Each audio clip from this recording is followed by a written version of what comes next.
As we all know that poverty is one of the problems in our country because economic growth has been low to moderate for the past 40 years.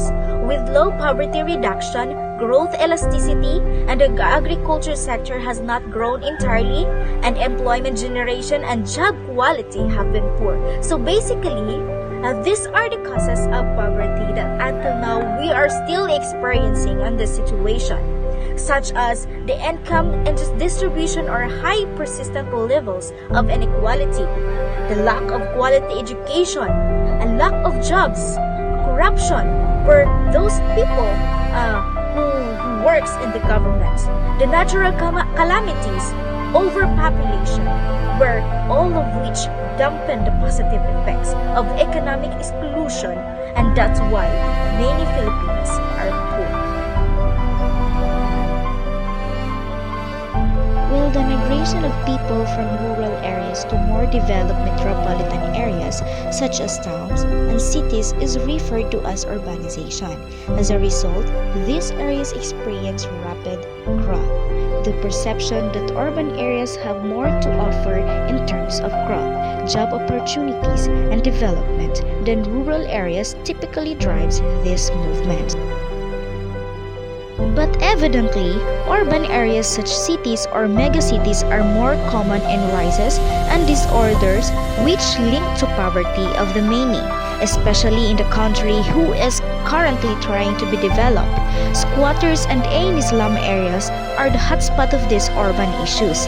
But how the disorder could lead to poverty?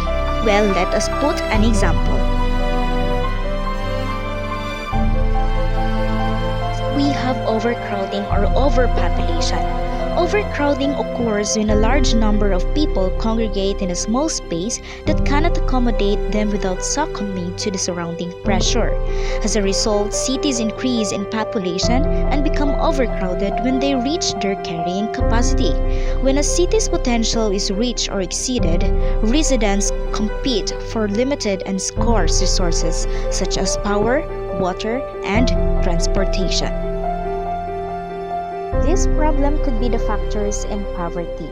Some social classes will be superior over resources and some are inferior to it, most especially to those who are not privileged, which then link to other problems in the cities such poverty.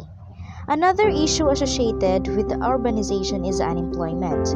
What's interesting is that a large number of unemployed youth come from well-educated and well-off households, while job opportunities and salaries are greater in urban areas. Jobs are becoming increasingly difficult to find and maintain as the population grows. As the rate of unemployed job seeker is high, the need of necessity also increases. If this happens in the city, many of the residents will less capable in supporting the needs of the family, and in that way, evidently, poverty arises.